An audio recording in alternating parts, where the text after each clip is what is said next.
Well, we're at the final scene of our drama, and we have all the dramatis personae on stage with us. And so I'm looking forward to a wonderful and lively session, and I want to just kick it off by inviting questions from the audience. Yes, ma'am, I know you wanted to ask a question at the last. There we go. Thank you, Lila Percy. Thank you so much for opening our eyes and our hearts even more than some may have been. Could you speak to the creative economy of Africa, the arts, what's happening in terms of each country not marketing the arts, but promoting the arts, what's happening, everything from crafts to performance to poetry to dance? Because in Maine, the creative economy is a huge part of the driver for our tourism industry. Mm-hmm. And policy is always being developed around it. So if you could speak to that, it would be wonderful. Thank you. Zenko, do you want to take that one on initially? Or? Yes. Okay. First of all, I was saying this, it reminds me of doing like a congressional hearing or a testimony. I have no idea. But the arts and the creative economy, to me, it's important because I love art. Throughout my travels, all the 43 countries in Africa, I've collected art from each of those places. I've discussed with some of you, I grew up as a poet, and I wrote an anthology called Contemporary Africa Through Poetry about how I saw Africa evolving and changing. And the reason why I think the arts is important, especially for my generation, which is, as you know, will be about 60–70% of the population, is it gives us hope. And I would not dismiss hope as this irrelevant or this, in the grand scheme of political economy and economic considerations. I wouldn't dismiss it because that's what allows us to harness the power of our human capital and allows people to look forward to a brighter day. That's what motivated Gregory Rockson to give up his job at Google and move back and start M-Pharma. That's what's motivated the over 600 entrepreneurs I've met across the continent to get up and say, in spite of corruption, in spite of all these issues, we can build a better tomorrow. And that hope, I think, is incredibly powerful. So that's why, even though I agree that the Africa Rising narrative is challenged, and I agree we've had some progress, we still have a lot of challenges. For me, the beauty about that narrative is it was uplifting for the psyche of the continent as a whole. And for me personally, as an African, whose childhood was mired in tropes of poverty and darkness and magazine covers rendering us hopeless, it allowed me to say, you know what, with Harvard degrees, with opportunities in the US, I'm going to go back and work towards building a better future. And that was the spirit that led our forefathers to give us political freedom. And that's the spirit that I'm convinced will give my generation the energy and the inspiration to give us that ever-elusive economic freedom. That's great. Thanks. Another question, two. Yes, sir. Davies Allen from Westport Island. When we look at Libya, let's say 8 years ago, and then today, I'm wondering, as a panel, what kind of lessons do you think the U.S. has learned? Oh, boy. That's a good one for Ambassador White to take on. Geez, that's not my part of the world, actually. But that's all right. Actually, it's a better question for Jennifer, I think, in lots of ways. That's true. Yeah, but let me just say that the lessons we have learned, and one is that the simple act of taking someone out of power creates an enormous domino effect that is now felt all over northern Sahel, and it is not a good effect. It is a bad effect, and I think we should have seen it coming. Many of us did see it coming, but for our policymakers, they're just now beginning, I think, to react to some of it, and it's not too late. It's never too late, but it's a very unstabilizing situation. Jennifer, did you? Sorry. Well, I think that's right. I mean, one of the things I think it might have done is kind of dispel the responsibility to protect agenda, I mean, which was always slightly problematic, the idea that the international community must intercede when that sovereign governments are not doing that. Every case has been extremely problematic to do that. One was the kind of lack of foresight as the ambassador said, in what the consequences might be, both within Libya and in the broader region. I mean, and after Iraq, you would have thought that might have sunk in a little bit, but but it was a difficult moment because civilians in Benghazi were getting slaughtered, and it was promising to get worse. And this is one of the dilemmas of what best you do. Jimmy, you run an organization that's been affected by spillover violence from Libya. Yesterday when I was showing you the extent to which the forests have been degraded in Ivory Coast and in Liberia, is the effect of refugees running away from those problematic areas, and that adds some pressure to the limited resources and actually creates conflicts. And so generally speaking, nobody is prepared to anticipate the problem that comes out of that. But if we can go back quickly to history with respect to toppling or removing dictators out of power. If we look at Yugoslavia when Tito passed away, because basically for so long he just put a cap on everything else, and then when Tito disappeared, then all hell broke loose. The same thing with Gaddafi. So that doesn't mean to say that we cannot really help dictators move away from what they are.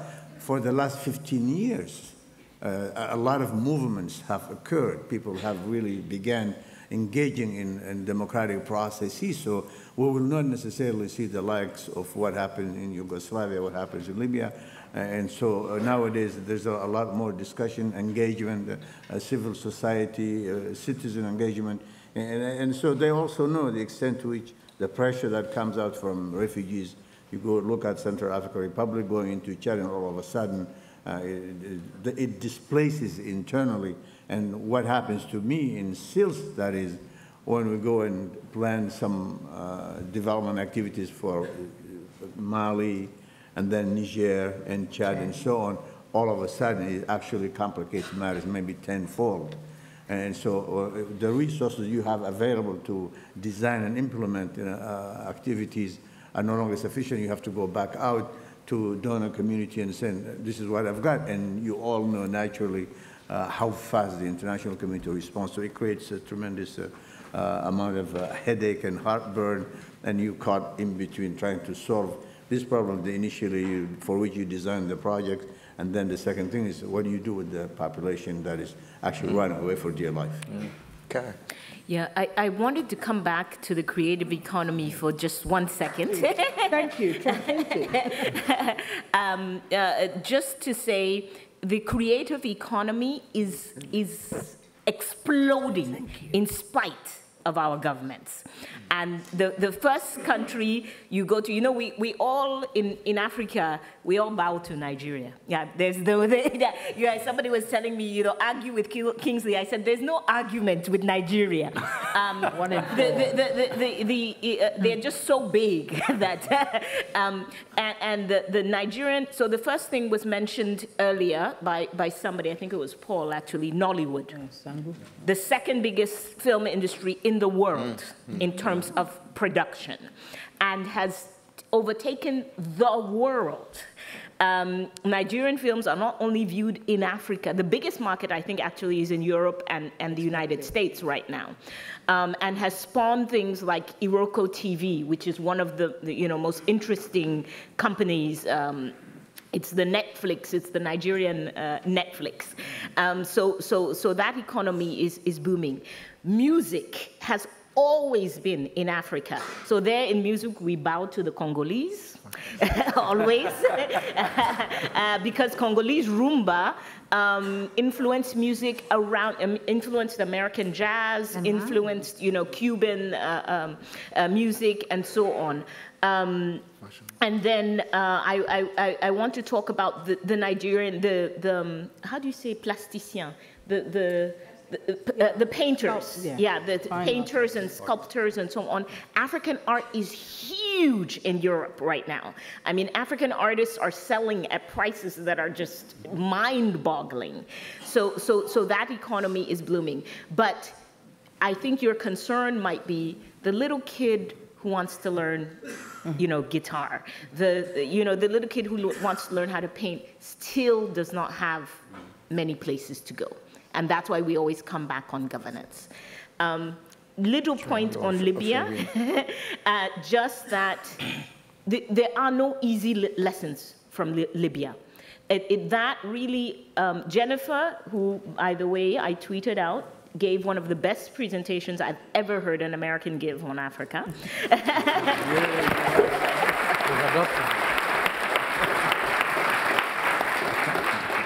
Put the complexity of that context.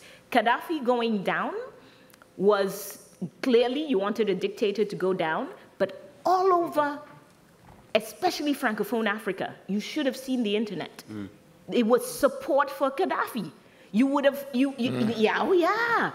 Why? Why was it support for Gaddafi? Because it woke up all those demons from history of what is it they really want. It's because of the oil, because we've got 50 other dictators over here. Why didn't they come after them? The only thing they want in Libya is the oil, and so on and so forth. And then now that it has become so catastrophic for the rest of the continent, because Boko Haram is training, is getting arms, and so on from the people who are fighting in Libya, and all of the terrorist movements. The Libyan situation feeds into them in one way or another. So you have a lot of Africans who, today, you would ask them, and they say, "Look at that West, yeah, look at them. They went, they took out Gaddafi, and look at the result for us today." So it's no easy conclusions, no easy conclusions. It's a learning experience for all of us, and all of us, starting, Kingsley's statement was, the first people who have an interest in this is us. And we too must understand this complexity. We too have to integrate our history into our present day, into how we build the future, taking into account the fact that dictators, we're looking at that one guy. But it's never one guy, right? It's an entire system, pervasive in the whole country. And so when you take him out, there is generally a moment of chaos, and we have to accept that.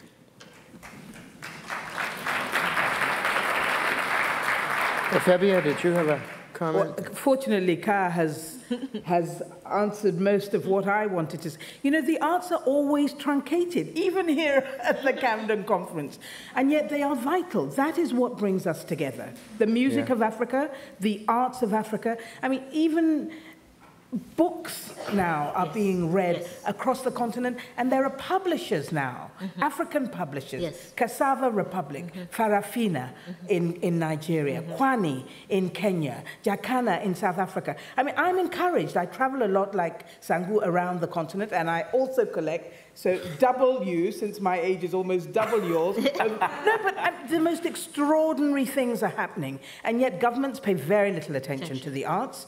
People are, creating dance groups. I went to the second edition of the Dakar Gorée Jazz Festival. It's small at the moment, but look at the festival in Saint Louis. People come from all over the world. So I think we need to pay much, much, much more attention to the arts, and also to encourage young people and children to follow the arts, because you learn so much more from artists. There's so much more depth in what they say. Often when I travel, yes, I speak to politicians. Yes, I speak to NGOs, because I do cover conflict and I do cover crises, but I always look out for the artists, because they are the ones who really, for me, share the spirit of the country and, as Sangu was saying, the hope of our continent. So let's not forget the artists, especially if you're thinking of donating. Don't forget the arts in Africa. They're flourishing, quietly sometimes, but it is just so important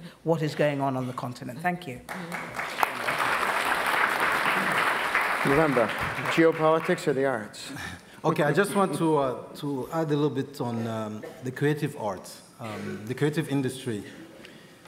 The talent is there across the board, but it's not been harnessed because there are no policies in most countries to harness that. It's an industry, right? So most Congolese musicians die without ever gaining from the royalties, because there are no countries that are really standing up for them. They go to Europe, or you have adventurers who show up, get them in contracts that they do not understand. So ministries of culture across the continent are doing a poor job. You look at Rwanda with its basket. They've tried to get a good profile on it. I saw somebody wearing a necklace of baskets today here. But this is something that's happening across the continent. Nobody is protecting them, right? Because it's business. Again, the framework of policy or the lack thereof becomes very important. Tanzania has an emerging youth music scene. Besides seeing them on YouTube, I'm not sure how much protection they get. The Chinese are coming in.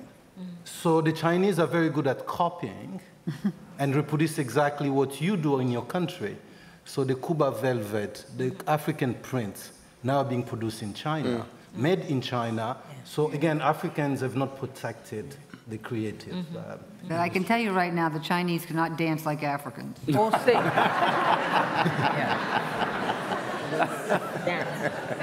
George Bush can tell you that. Yeah. We've got a question from a remote site, I think, I've been told. Yeah, here we are.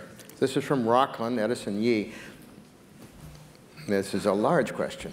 Is the Western narrative of promoting democracy uninformed and patronizing, or a duty with a moral basis? It's a great question. I'm not touching that. Okay. Me? Jen? I think it can be a bit of both. You know, I think there's a lot less patience among African leaders to be brought to Washington or to receive a president or an ambassador who then begins to lecture them on human rights.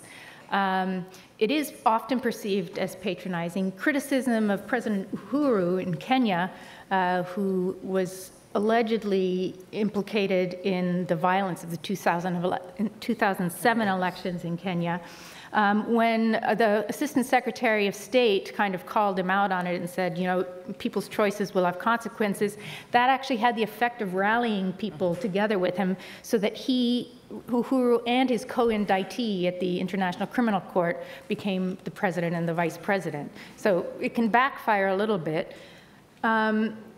The other place this has come up in recent years is on LGBT rights. And when the U.S. has, pushed by domestic constituencies, and I think a genuine moral commitment to it, has gotten all kinds of blowback, and in some places has made the situation worse for LGBT activists within those countries. Huge backlash against that as this kind of American imperial narrative being pushed down our throats. So I think we have to be very careful in the tone we use on it. And condescension doesn't really work very well anymore, you know, the finger-wagging way.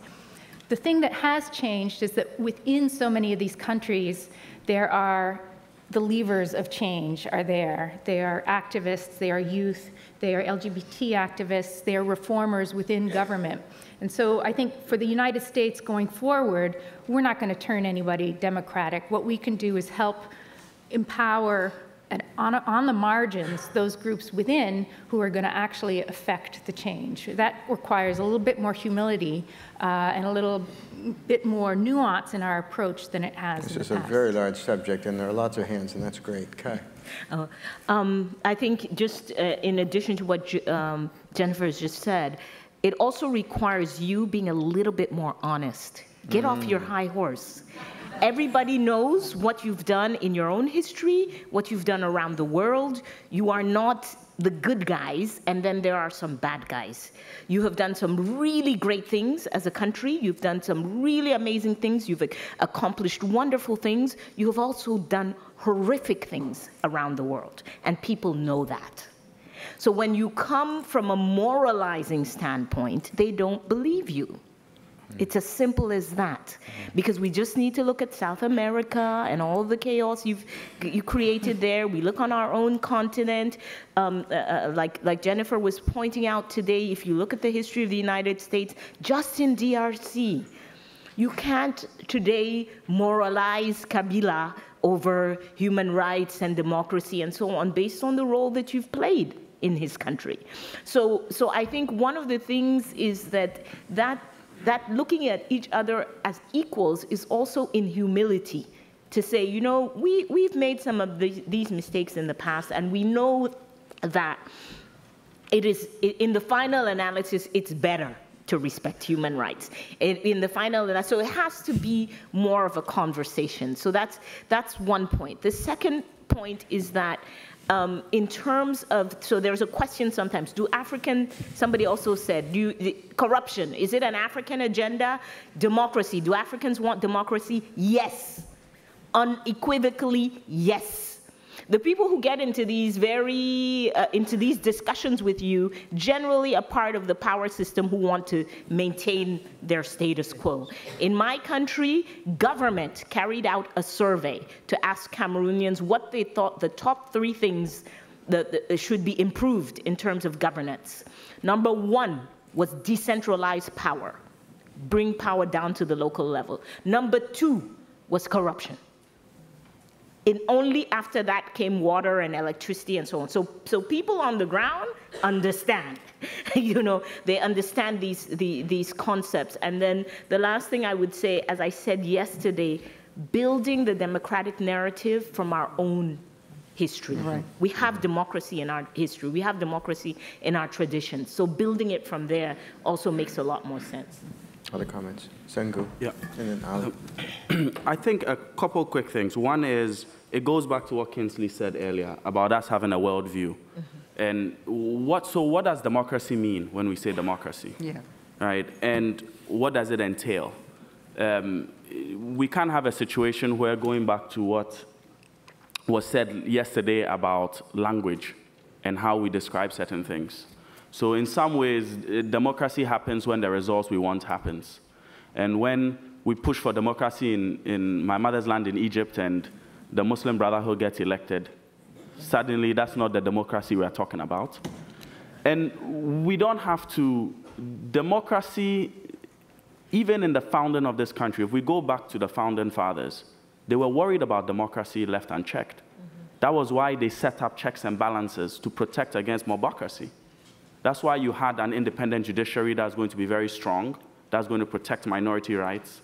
That's why you had, even within Congress, there was a reason why they had the Senate structured a certain way separate from the House of Representatives. And let's look at some of the things that have happened through democracy. The internment of the Japanese here in this country. Hitler's rise actually started through democratic processes. And so I think it's important for us not just to think of democracy as people going to just vote.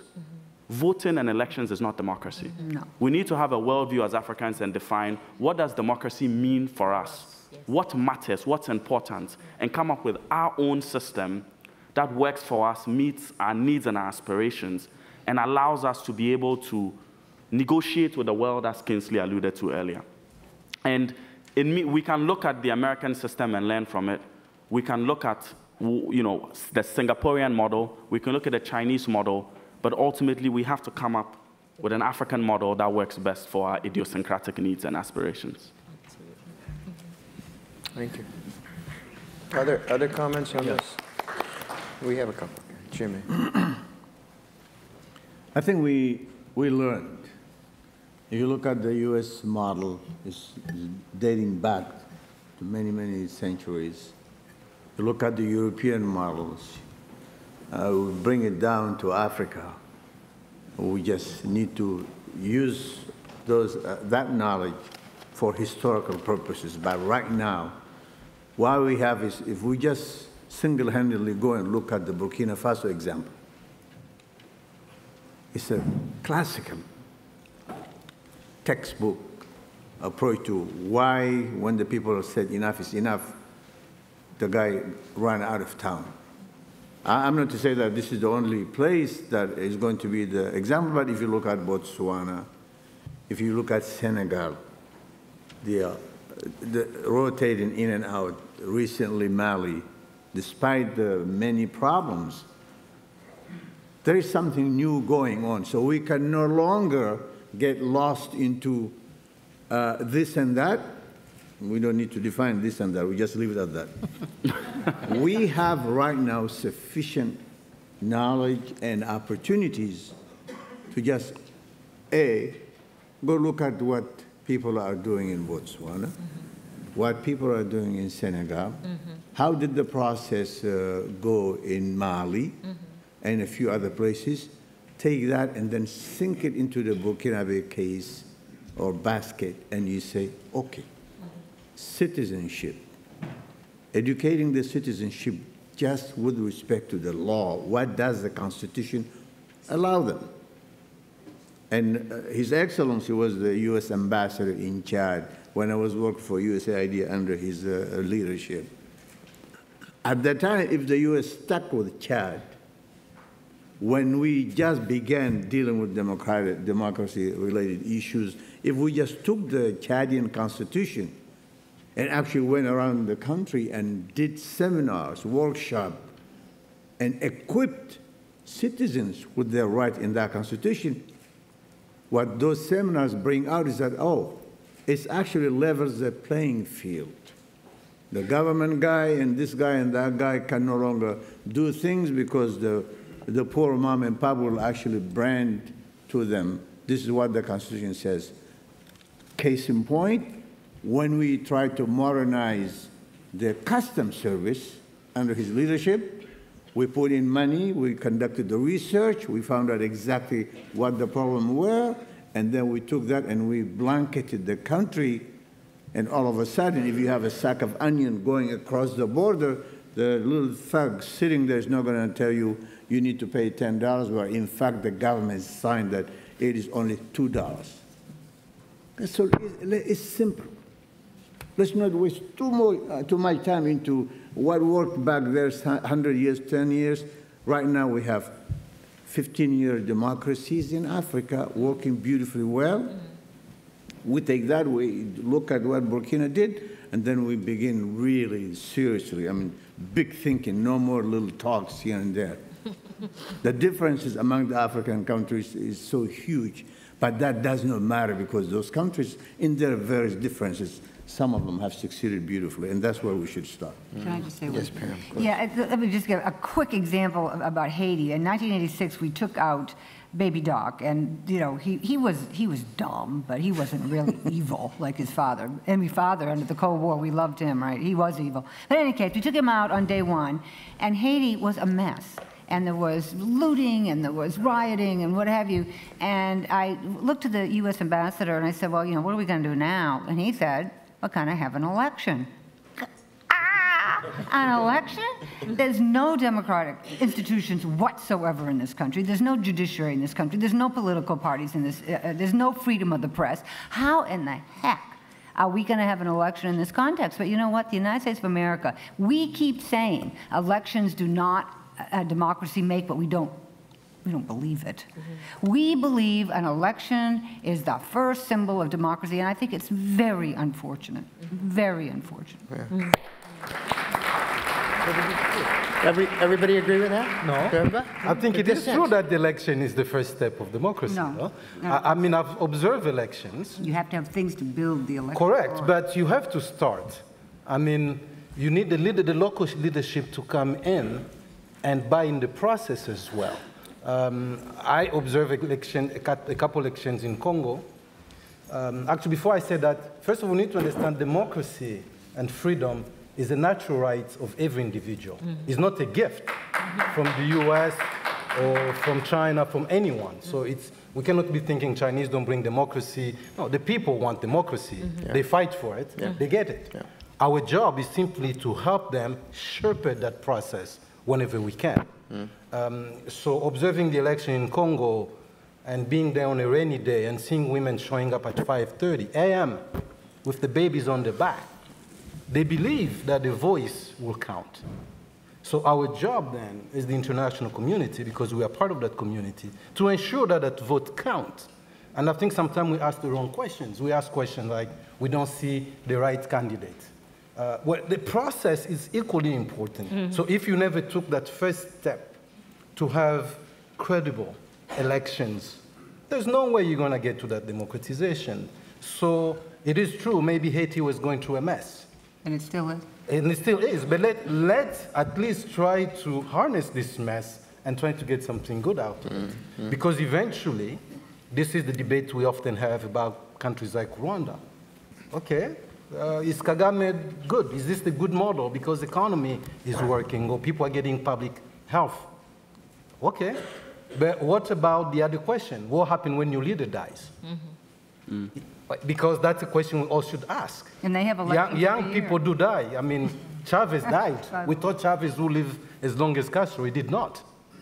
So we see what's happening with Venezuela. Yeah. So we cannot just say, I agree that elections alone do not make democracy, but it is also the first step, along with other things, to move that way. Your Excellency, there is really an issue here. There is. The issue is not elections, not nice processes, people lining up, getting up at 5 a.m., women with their kids on their back and going in there. And international observers sitting there, oh yeah, fantastic, the process is beautiful. When you drop your ballot, in the ballot, when you get out, what happens after that is that's the issue. Voila. Yeah. Let's go to Paul. Did you have a comment? Yeah, just a quick point on the point about elections. I think it's quite interesting if you look at participation rates across African countries. You often, from the first election to the second to the third, you have often a drop in participation. But generally in African countries, the participation rates in elections are very high. Certainly by US standards, they're massively higher. So that's telling you that people have an interest in the ballot box. But I would, yes, reinforce everything else that people have said, that the elections are only one part of the story. And I think the most complex thing of all is actually the design of your state. The national question in African countries is often the one that it's the most difficult one, and it's the one that can't be easily breached. During the national conferences in the 1990s, it was sometimes on the table for a very brief period of time and then taken off because it was rather tricky. A lot of praise is given to Ethiopia and to Rwanda for low corruption rates in one case, high economic growth on the other, but these are both minority regimes. We have to recognize that fact. The EPRDF in Ethiopia represents a small part of Ethiopia and somehow manages to manufacture a result that keeps them in power, but that's not sustainable.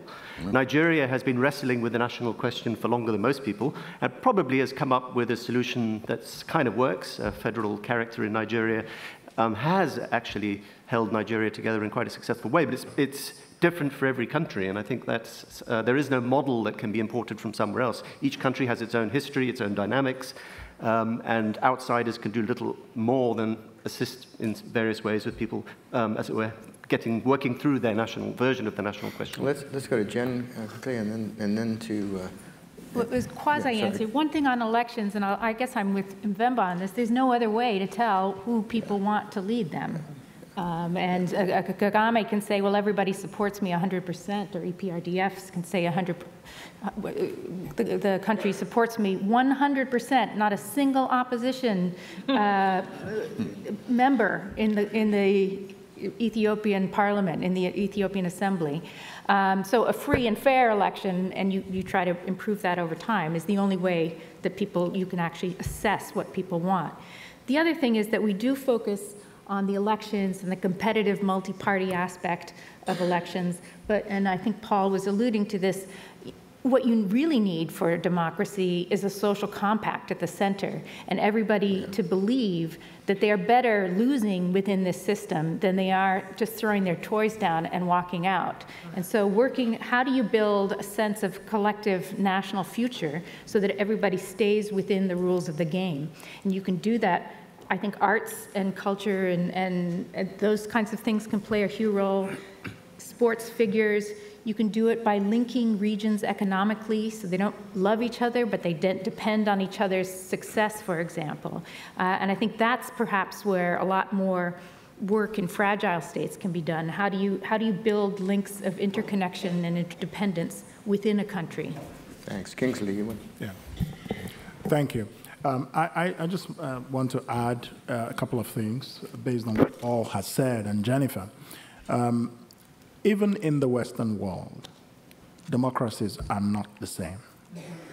I think we need to recognize that the nature of US democracy is very different from that in Britain. It's very different in Switzerland. In Switzerland, for example, where I lived for 7 years, if I want to seek asylum or I want to seek Swiss citizenship, it's possible for the local council to subject, the local community to subject that to a referendum as to whether or not I should be granted Swiss citizenship. I mean, the Swiss practice a very direct form of democracy, which is pretty much different from a lot of places in the Western world, not to talk about Africa. Now, in Nigeria, where I come from, we've seen a big success in the recent elections in terms of Nigeria as Africa's bellwether country.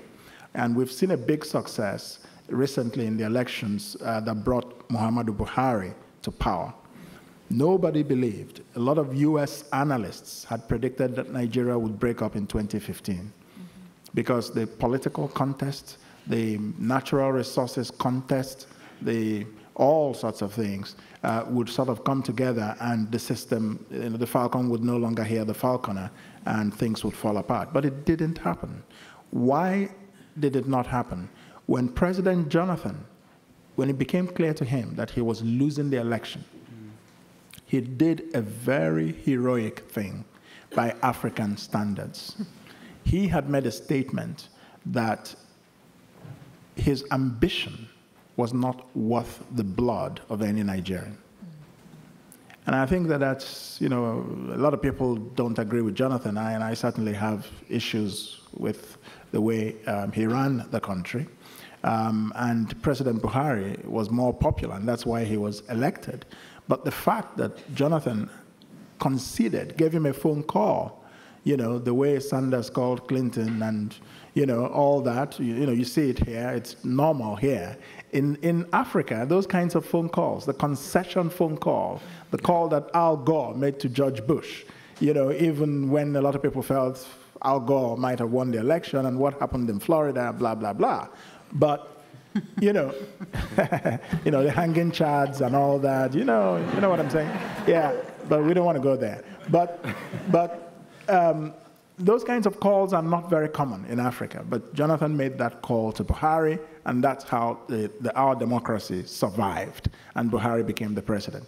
But to what Paul was saying, and Jennifer, the problem in Africa is that, and when we look at Africa, and I say this to Africans, this whole question of the worldview, that it is time that we as Africans stopped worshiping the God of small things. We tend to beat our chest very early, in the day. We make one step, it's very positive, we start beating our chest, we have arrived, it's so wonderful and all that. So the problem is the nature of the African state, and therefore the foundation it provides for the electoral contest. Because the nature of the state, he gave an example of Nigerian federal character. You don't want to go into federal character. We could be here till tomorrow morning. What is federal character? That every part of the country should be represented in appointments. Not in itself a bad thing. After all, the Swiss presidency rotates among the cantons. But what has it led to in Nigeria? Just a conglomeration of jokers. The emphasis is not on quality. The emphasis is on representation. But the emphasis is not on quality. The emphasis is not on qualifications. The emphasis is not on results. And so the electoral contest becomes a contest for the acquisition of power by ethnic groups or other vested interests or religious interests. My ethnic group is in power. We've been out of power for so long, but nobody's judging the contestants based on a program of action, based on ideas, based on a philosophy of governance or philosophy of economics. What's the philosophy for the creation of the wealth of the Nigerian state? You're practicing federalism. Meanwhile, all the powers, or pretty much most of it, is in the center, in the federal capital. And the states come every month to divide the shares of the oil revenues. Now the price of oil is down to $30, and the whole structure is cracking at the seams because many of those states are no longer sustainable. So these are the questions, the fundamental questions we should be looking at in democracy, so that democracy gives us a real transformational effect and doesn't just become something we tick in the box that we're like the rest of the world, just like the cell phone and globalization. We just tick it in the box that we're also with it. We're all Democrats. Yeah, there's so many of them. Museveni, Kagame, Isaias Afewerki, so many Democrats in Africa. Wonderful. But, so that's my Ali. yeah. Yeah, I was hoping to stay out of this conversation. Really Microphone. I was hoping to stay out of this conversation because it's not really my area of expertise. But listening to my fellow panelists here, I thought that maybe there's something I can add. I've always believed that for people to participate in a meaningful, or democracy in a meaningful way, they really have to have a serious vested interest in the process, in the status quo, in the future that they want. It has to be beyond voting for someone to be in power and more about voting about what it is that we want to uphold, what it is that we want to do away with. But if you look at African democracy today, it's mostly about the leaders we want to choose for political office by people who have very little or no understanding of the process, who have almost no stake in the state, and who are extremely poor. So, and we should not discuss or talk about democracy and elections in Africa in the abstract. There are so many useful examples. Just yesterday, we had an election in Uganda. I'm told the president there has won by 83%. We had a failed election in Burundi last year. Was it last year? Yeah, last year. There is a lot of killings going on right now in the streets of that capital and other towns and villages. We have a situation in Rwanda, where a referendum now has confirmed that the president there will be given an opportunity to run again and probably stay in office for another 20 years, having been there for 20 years. That is the state of African democracy and African elections. What are the people really voting for? Mostly for the leader, for the guy from their village, for somebody from their tribe. And this is what democracy is all about. It's not about the quality of life. It's not about the way of life, about values, about systems that they want to uphold or change or do away with. And this is because across all these countries, what runs through is poverty. The power elite in Africa, and I can say most of the people on this table who are African belong to it, they know what they vote for. We have a certain vested interest in the state that we live in. And sometimes we may not like the person we are pushing for, but you look at, is he going to take care of my interests? Okay. I will support the guy. I don't like him. And I think that's probably the same in the United States. So you have these parallel realities are happening, except that in Africa, you have a very tiny, tiny, tiny power elite that seems to be holding and capturing all the power. And the rest is just some kind of game being played involving lots of people and lots of pictures, lots of noise, and lots of singing for a few months before elections, and then after that, life goes on. So I think that until people have a real vested interest in the continuation of a particular kind of state, we are going to have very funny elections happening in Africa.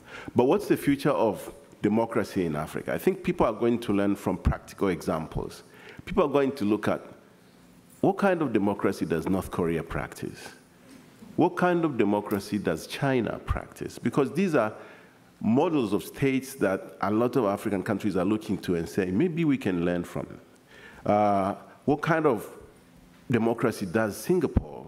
I mean, a lot of people didn't even notice that the successor to Lee Kuan Yew was his son.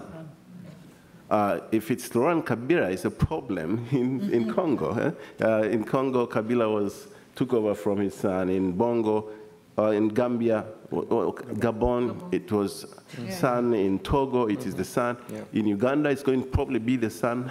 But are the outcomes of leadership as beneficial to the people of Togo and Uganda as they are to the people of Singapore, so that they can look beyond that and say, you know what, if the son can continue delivering what his father was delivering, I really don't care. So I think that we're going to continue to define what democracy means for us. And there's going to be a mixture of our own traditional understanding of what participation in decision-making means, but also learning from successful models of how states have been built, sustainable states, and how people gained a vested interest in that state that they then vote to protect and to keep safe, the same way that you guys do. So the problem comes when the West and other people come and make judgments over us, and not only make judgments, but they say, we are going to intervene and make particular outcomes that make sense to us.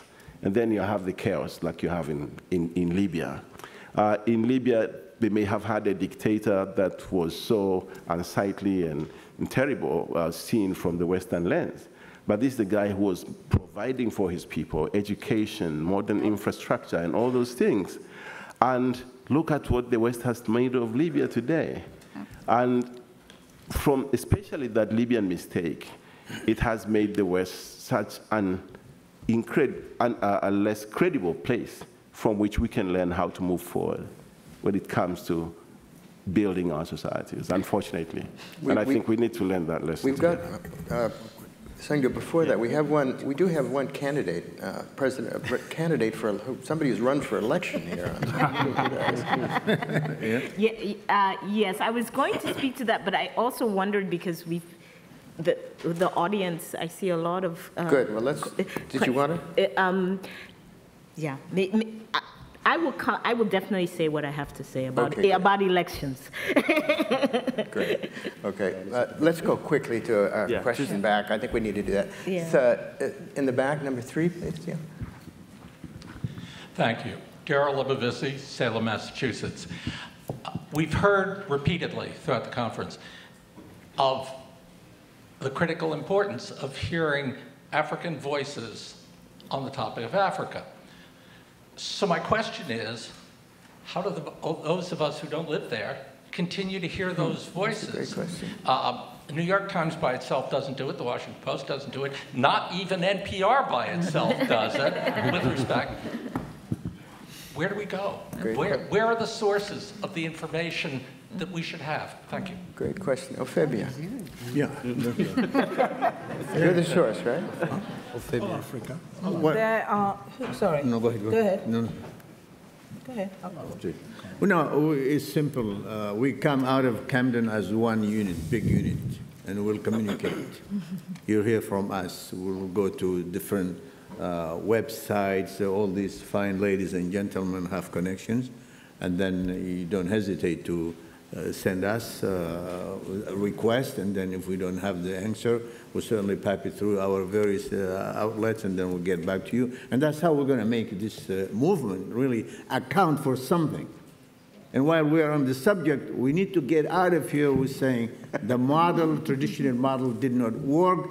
Now, if someone wants to become an observer in our electoral process, you need to sit down and make sure that all the 15 candidates' voices have been counted, and you certify that everything has been counted. You don't leave it at the door with saying everything was beautiful, oh, fantastic, and then you come home. Fabi, on this question of Africa and how to follow Africa from the United States. You need to learn a few languages because, of course, if you only speak American, that it is a bit of a problem. But there are lots of people. When blogging began, I thought, oh, more information overload. But there are lots of people writing about things that interest them or that are of importance to them in Africa. You've got to do some homework. You've got to go on the internet and search. But you can find other voices that are not Ophebia or New York Times or CNN, people who are telling you what is going on for them It takes time, though. Don't expect to find everything at your fingertips. You've got to give yourself time to find these people who are communicating what is happening on the continent, not just those of us here on the panel who was it said, belongs to the power elite. I don't know that I belong to that elite, but ordinary Africans who are talking about what they're doing and taking the time, because internet is not always at your fingertips there, but they are still making an effort to share what their lives with all of us. Great. Sengu and then Kai. Few quick practical sites you can go to. Africa.com. They have an amazing newsletter every week that you get on different topics. There's one on the arts and creatives. There's one on business. There's one on politics. All Africa. All Africa. Aggregates a lot of the news stuff. But then where I get a lot of my information from actually is on Twitter. And the reason is Twitter, it has, in a remarkable way, it has democratized journalism in a way where it's made the average citizen in some ways a micro-journalist of sorts. So you comb through Twitter and you learn about so many different things that are happening from regular folks on the ground across the board. Facebook as well. So social media, I think, is another powerful way in which you can track and see what's going on in the various countries. Of course, you won't be able to find anything on Uganda because our favorite guy closed it down. In the democracy. You're right, but Tagu is right. Africans have tapped into social media in the most extraordinary way, taken it and run with it, not just for revolutions and rebellions, but to say what they want to say. So, tap into that. Okay.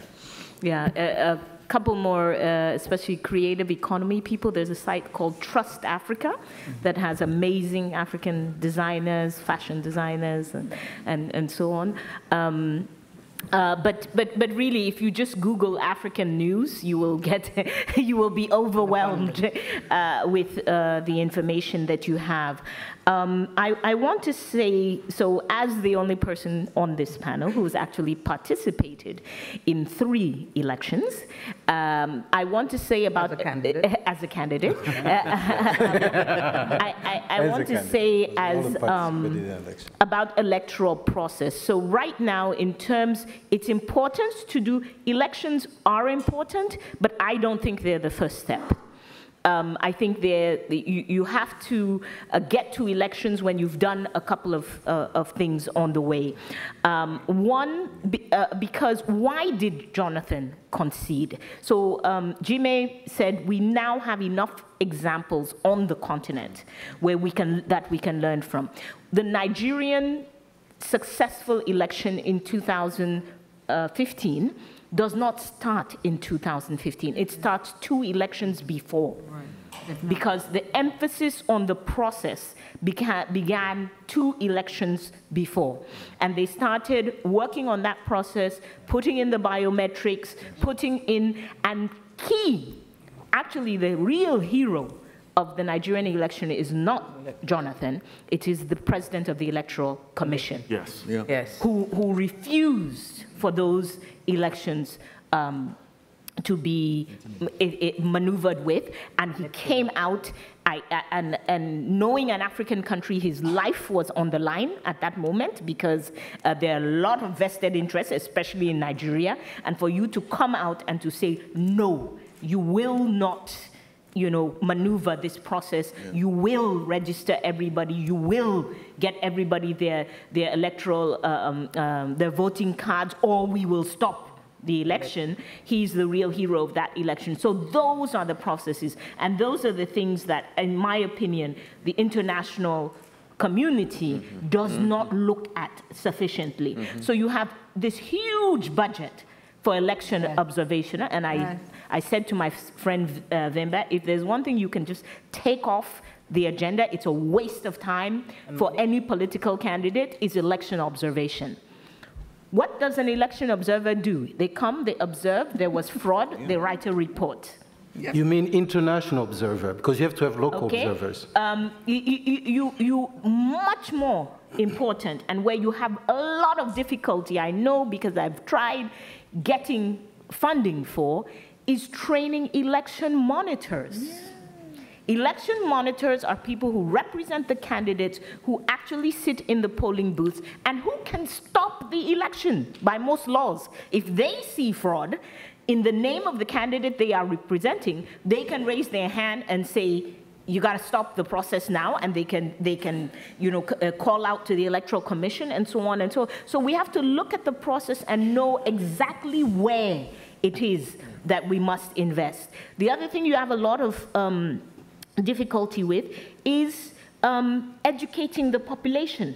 I don't think our population, the Burkinabés, believe you me, are amongst the poorest of Africans.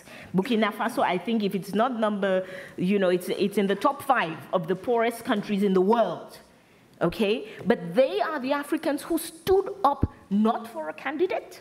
There was no charismatic figure in this whole Burkinabe process, not for a candidate, but for a process, for a way of life. They said, we will build a system where we will be able to choose our presidents. So what happened there is that, once again, that story starts many years before, with a lot of investment in educating the population, in educating the unions, in getting people organized to understand their vested interests in a process. So I think that there's work to be done so that we get this right. For me, no to the shortcut of the Singaporean model. I'm sorry, but that's my opinion. No, it's a shortcut. It's a way for a dictator to get around and to say, I'm following this model, North Korea or whatever. I've never talked to somebody in a village who did not want the opportunity to choose their leader. I've never met one. Yeah. Okay, but what they do want is a process they can believe in. Yeah. And we have to understand that the reason many of our people vote on the basis of ethnicity or money, because they will vote for 5,000 francs, $10. They will vote for $5, okay? The reason they vote, they take that $5 and go and vote the person, is because they don't believe they will get any service from anybody. So the only thing they are going to get out of that process is that $5. In Nigeria, what they do now is that they tell you, take the money and vote your conscience. Yeah. That's what they say in Congo as well. So we've got a lot of work on let's go to one of our remote sites. I think we've got a question from there. It's on education. How are African children being educated or prepared for their new world? Tom Putnam in Rockland asked that question. He wants to, we've spoken about the importance of education, the central importance, and Pam, you were arguing that ought to be a more important part of our aid portfolios. Who wants to address that question? Kingsley. Yeah. The question of education is critical to creating the new Africa for several reasons. One, education is a fundamental pathway through which consent is manufactured in a society. Through the curriculum, you can create a worldview of the future of that country through the educational process. We see it in this country, the study of history, civics, and so on. So that's very important. The second reason why education is extremely important is because I believe that Africa's future lies in the application of science, technology, and innovation to commercial processes. And how do you create the skills? How do you create the productive knowledge through which economic complexity is created? It's through the educational system. And a system that is geared towards science and technology is what we need in Africa today. Now, I originally studied law, but I joke that I'm not as useful as a medical doctor in the African context. I'm not as useful as an engineer. There's lots of lawyers in Africa running around making trouble. But more seriously, science and education, science and technology needs to be lifted up in the curriculum in African countries and, prioritized over the liberal arts at this time. This is a controversial topic. I read Fareed Zakaria's book, In Defense of a Liberal Education. A very interesting book, small book. But in Africa today, we have our own situation. It is that technical skill, the focus on, I heard Marco Rubio talking about you know, the skills programs. And I'm like, this guy should come and run for president in Nigeria, you know, because that's somewhere that they need. That's a great idea. You said it. Okay, all right. You don't want Marco Rubio. No, okay, that's fine. thanks, okay. But so the point is that education is the path through which we build our common future, our desired destiny as a nation or as nations in Africa. So education is very important to transmit patriotism and so on. And it's the pathway to transmit skills in science, technology, and innovation. So that's the way to go. Yeah. I respectfully disagree on the liberal arts part in particular. I think STEM is important and it's very critical. We need it to grow, but I don't think it's mutually exclusive. No, it's not. For us to have this worldview you eloquently speak of, we need our philosophers, we need our creative people, we need our artists, we need that to know where we are going. That's true. If we have a bunch of engineers and scientists like China, you're gonna, no, it's true. And that's why when you go to China, you see that the most excellent replication. They can take anything, back engineer it and do it, right? But there's still a struggle to create that culture of creativity and innovation. Yeah. And to get that culture of creativity and innovation, you need liberal arts. And I don't just say this because I had a liberal arts education. I'll point to specific examples. Ashesi University. Oh, yeah. I think Ashesi University was started by Patrick Ewia. He did very well at Microsoft, was an engineer, made millions, moved back to Ghana and started. And Ashesi is, the student body comes from all over the continent.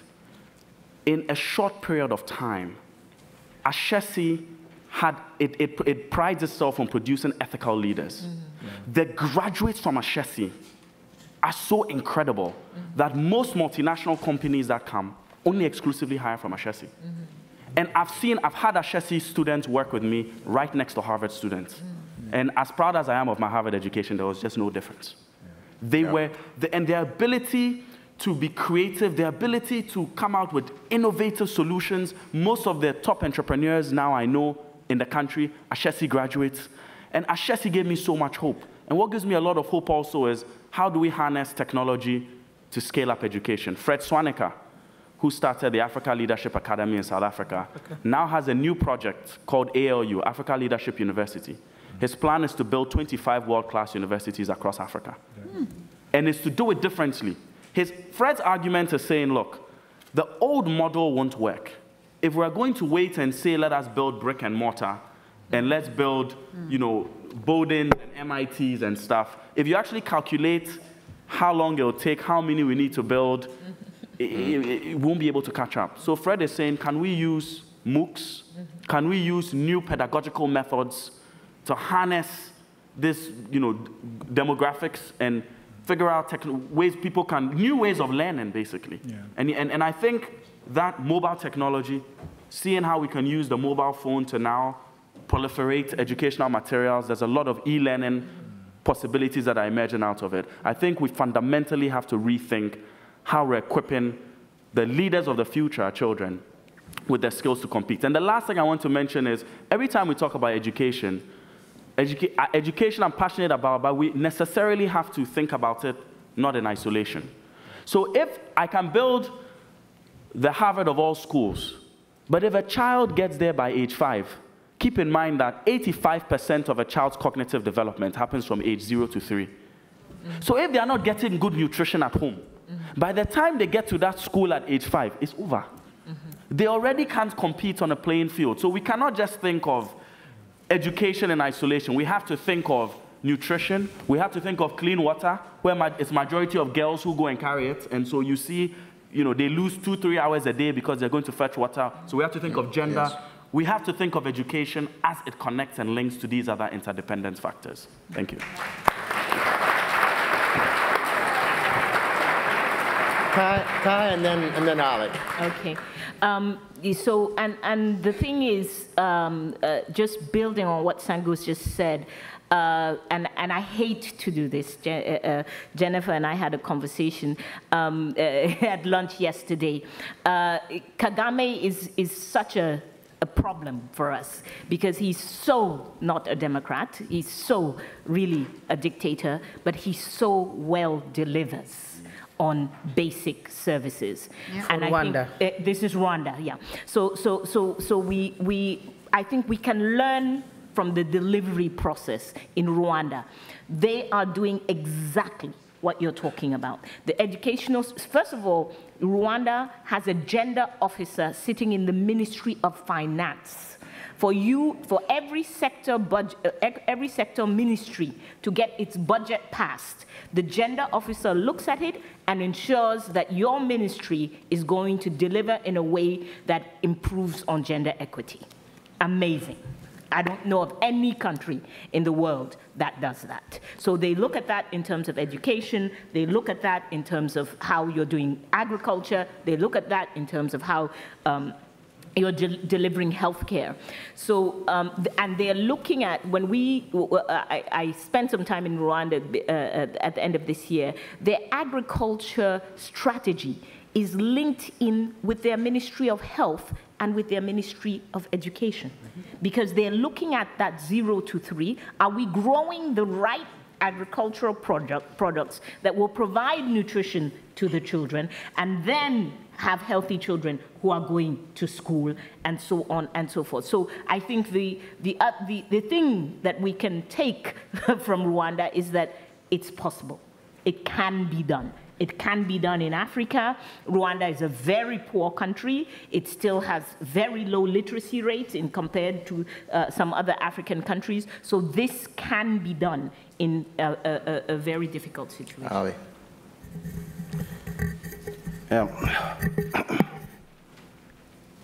This was probably the most interesting question for me. Are we preparing young Africans to take care of the future Africa that is emerging? And the answer I have is that actually we are not.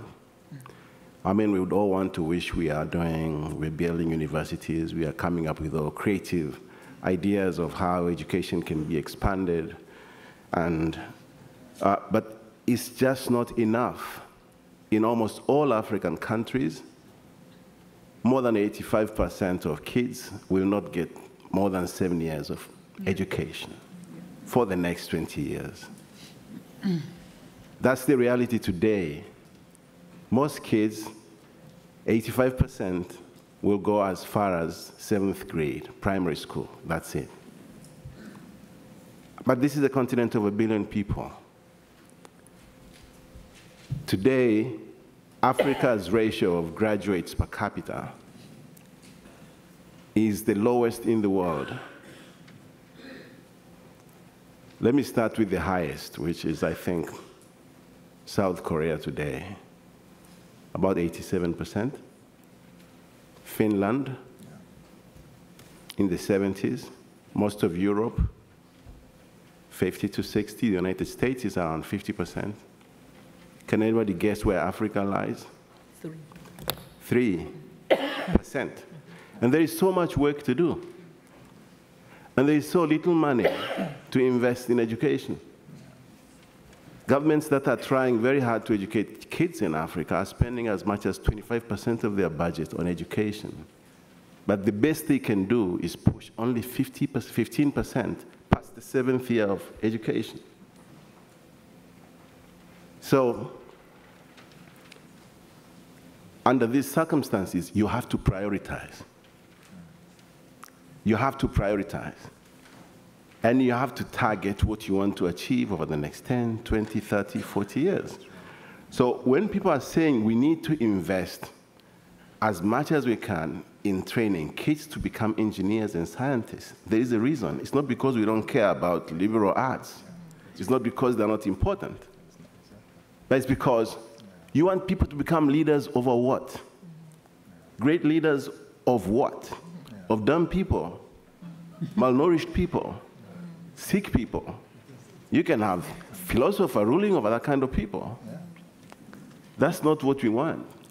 In Africa, we have bridges to build. We have roads to maintain. We have hospitals to build and basic things that we need to do. We don't have technicians to do them. So I think that we need to focus on education. We need to put a lot of money into education, but even within education, we need to do first things first. That's all I have to say. Thank you. Thank you.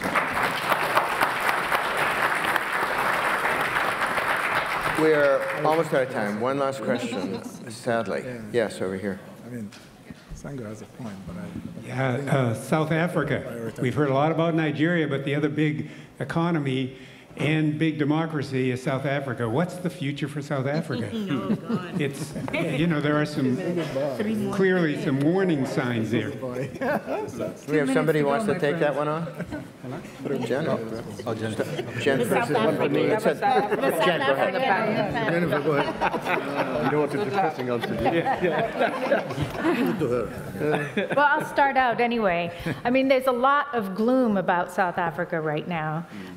You know, traditionally it's been the investor gateway into Africa because it has a very sophisticated, on the one hand, it has a very sophisticated economy, financial services that are head and shoulders above much of the rest of the continent, even though at the same time it grapples with this massive second economy in which people live in townships where access to education is very poor, the quality of education is very poor, healthcare delivery is very poor.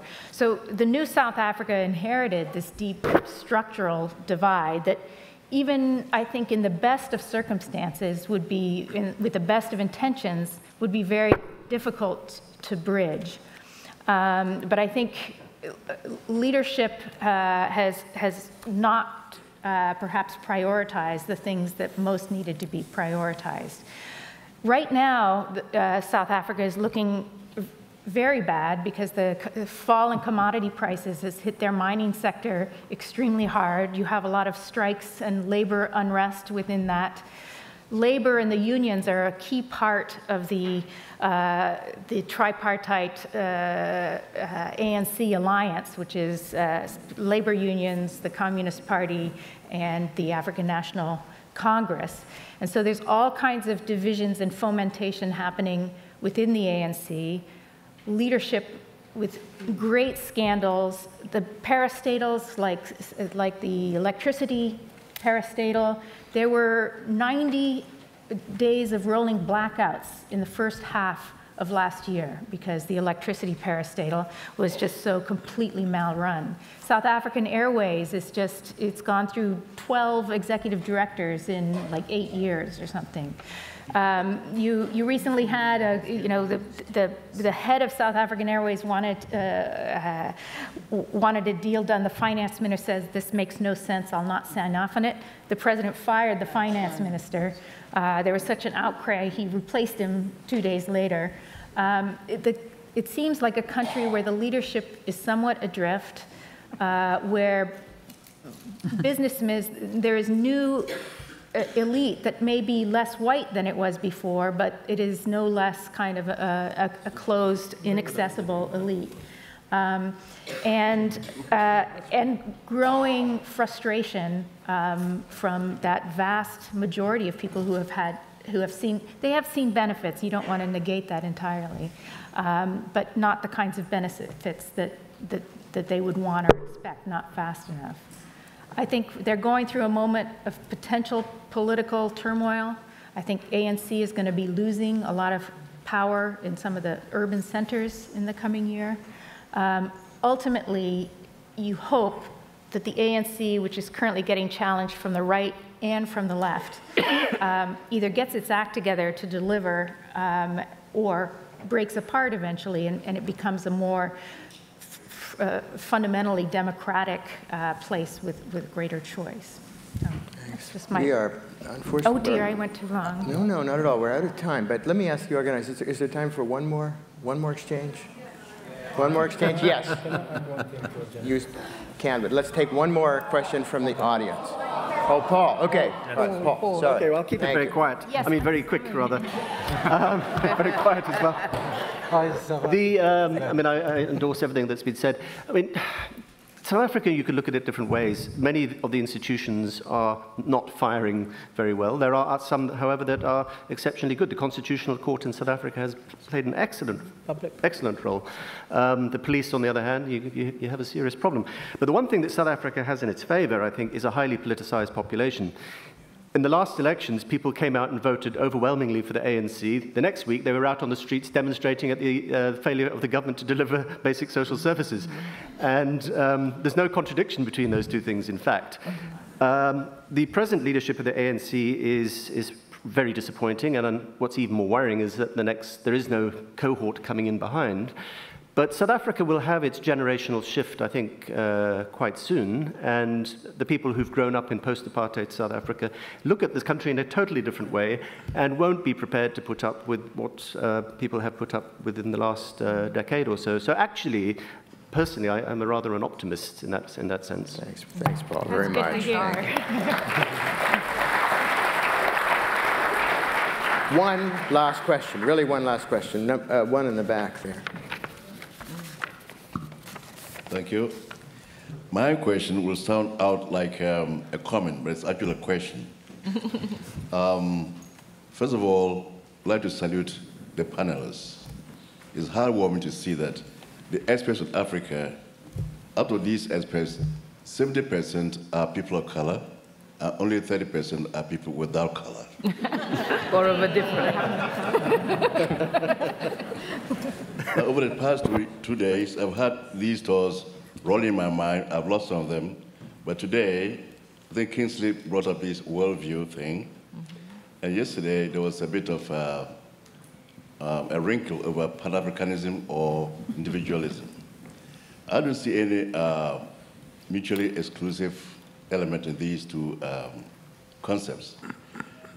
Aid, in 1957, when Nkrumah got independence from Britain, the Francophone countries decided to follow suit. And France said, I'm going to destroy you. So France threatened the Francophone countries. They all gave in, but Sékou Touré said, no, I won't give in. And so France cut aid to Sékou Touré. Nkrumah gave aid, 10 million pounds in 1958 to Sékou Touré to bring him out of the doldrums and let him be a world leader. So worldview, Kingsley, I beg to say, they've had worldview from the beginning. But what is lacking, I should ask this question, how do you get worldview without the capacity? But I mean, Nkrumah, as you all know, had this vision of serving the people, the socialist approach, which was anathema to the Western philosophy of capitalism. So Nkrumah dug his own grave when he got invited by Vietnam to go and broker a peace in the war. That's a world vision. We want to create a Pan-African entity with, what do you call it, African High Command. And by the way, he started the Ghana, Guinea, Mali thing. Then he also pioneered the, what do you call it? Can I help you with the question? We need to formulate. Okay, so the question was to Kingsley. Can you have this worldview without capacity? Okay. Okay, great, thank you. Thank you. Kingsley. First of all, thank you for the question. I did not mean to give the impression that Africans have never had worldviews. Actually, when you read my book,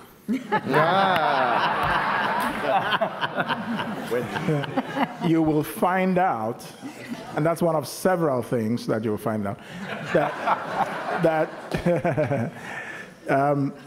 occasionally I like to sound like a certain American presidential candidate.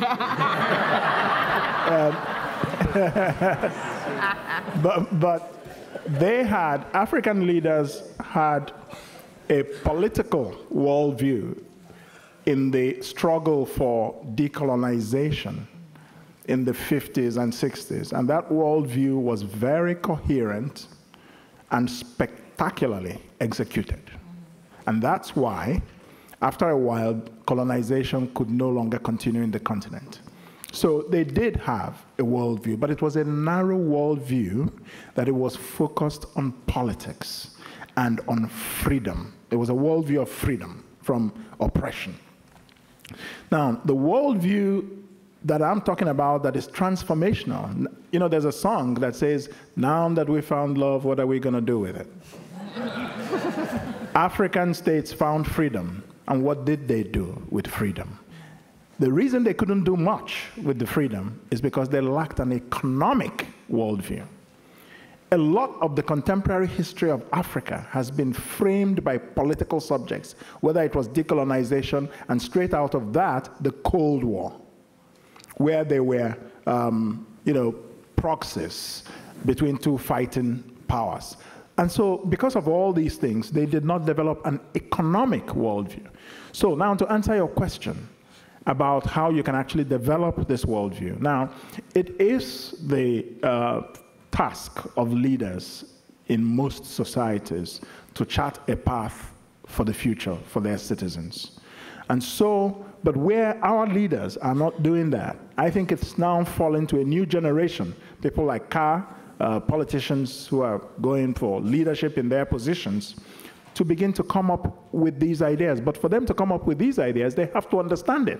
And that's where intellectuals like ourselves come in. So this is why we're propagating, and this is why I wrote the book, because you cannot see any book on Africa Rising that has discussed, none, this subject.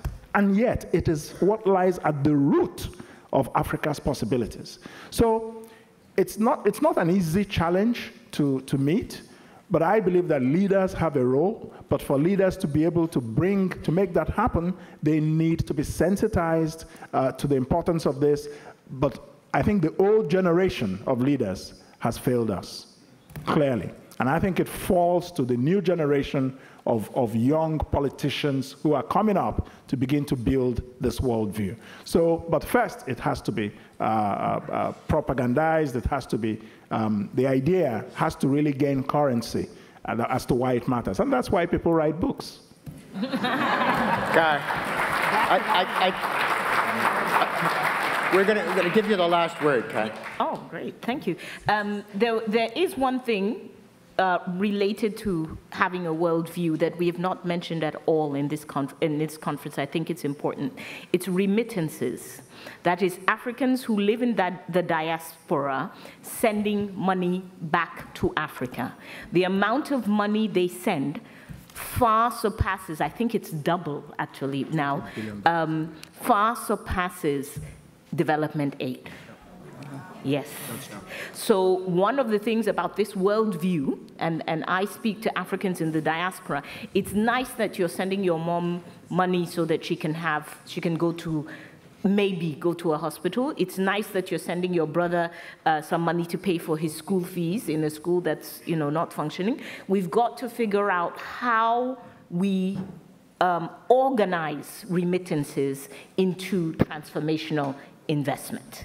That's a very, very, because it's huge amounts of money that are coming, but they are coming at a very micro level, bringing stopgap solutions. So there's a lot of work that can be done. Worldview, to me, goes hand in hand with Pan-Africanism, and Pan-Africanism, for me, the starting point is economic. None of us can be competitive on the global market as single African countries. So we only begin to have an economic say, we only begin to have the means that the gentleman was talking about when we come together as regions and as a continent. Thank you very much.